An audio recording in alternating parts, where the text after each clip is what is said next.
6 दिनों की गिरावट के बाद आज फिर से दुनिया भर के बाजारों से हैं हल्की कमजोरी के संकेत और थोड़ा नीचे खुलने के लिए तैयार होते हुए भारतीय बाजार नए हफ्ते की शुरुआत कैसी रहेगी, पूरे हफ्ते किस तरह का रहेगा प्रदर्शन, कहां लेंगे सपोर्ट और कैसे होगी रिकवरी और कितनी टिकाऊ, ढेर सारे सवाल इस हफ्ते के लिए तैयार है जवाब। स्वागत है आप सबका शेयर बाजार लाइव में। नमस्कार, मैं हूं अनिल।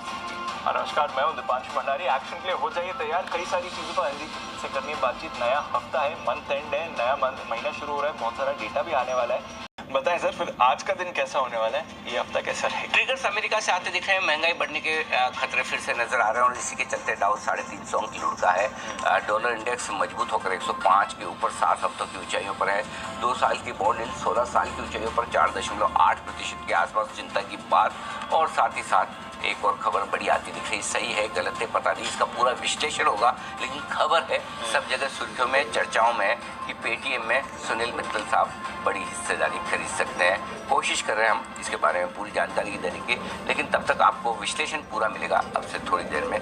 क्या कुछ हो सकता है, कितना फायदेमंद या किस तरह का इम्प्लीकेशन होगा। तो ये है आपके लिए कुछ बड़े ट्रिगर्स आज के लिए। एक बड़ा ट्रिगर ऑफ कोर्स जो पूरे हफ्ते हम बात कर ही रहे थे, एक तो जो बाजार में एक डर बैठा हुआ है, फ्राइडे को फिर से रिफ्लेक्ट हुआ, एक तो अमेरिकी बाजार में रिफ्लेक्ट हुआ। इस साल का सबसे खराब हफ्ता था, डाउ पर लगातार चौथी वीकली गिरावट थी end of course through the day तो फिसले ही थे। ये चल क्या रहा है सर? सडनली ये मूड मॉल इतना कैसे बिगड़ रहा है? दीपा, थोड़ा सा जो कंफर्ट ले रहे थे बाजार में, अमेरिकी बाजार में, जो वहाँ के निवेशक के ब्याज दरों का डर अब पीछे छूट रहा है, यानी कि अब उतनी ही बढ़ेगी जितना हमें पता है।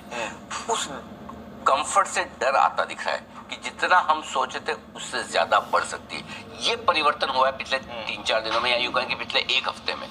अच्छे इकोनॉमिक डेटा के दम पर अब ये डर बढ़ रहा है कि इतना सब कुछ करने के बावजूद डेटा कमजोर नहीं होते दिख रहे हैं। डेटा कमजोर होते नहीं दिख रहे तो फिर महंगाई काबू में आएगी कैसे? तो शुक्रवार को भी जो डेटा आए थे पीसीई के, वो डेटा थोड़े मजबूत थे, तो उस हिसाब से फिर से ये डर लग रहा है। अब तो ये डर इस लेवल तक पहुंच चुका है कि आप देखिए अमेरिका में अब ये लोग मानने लगे कि अगली बार फिर से ब्याज दरें 1/4 नहीं, आधा प्रतिशत बढ़ेगी। बिल्कुल सोचिए, तो अब फिर से आधा प्रतिशत का डर आने लगा है। सो अगर आप ये सोचते हैं कि फेड डेटा के हिसाब से अपना रुख तय करेगा, तो फिर डेटा अभी भी फेड को सपोर्ट करते हुए नजर नहीं आ रहे और 2% की मंजिल से बहुत दूर है अभी भी अमेरिका, जहां तक उन्हें महंगाई लानी है। अगर 2% तक की महंगाई के टारगेट तक आपको पहुंचना है और आपके डेटा आ रहे हैं मजबूत, तो फिर आप कैसे नहीं ब्याज दरें बढ़ाएंगे, पहली बात, और कैसे नहीं ज्यादा जोर से बढ़ाएंगे, ये दूसरी बात है। और उसका डर आप साफ साफ देखिए दीप, 2 साल की बॉन्ड यील्ड जो आपके सामने आ रही है 4.81, गौर फरमाइएगा, 10 साल की बॉन्ड यील्ड अभी भी 4% के नीचे, 3.95%। यानी कि अगर आप 10 साल के लिए बॉन्ड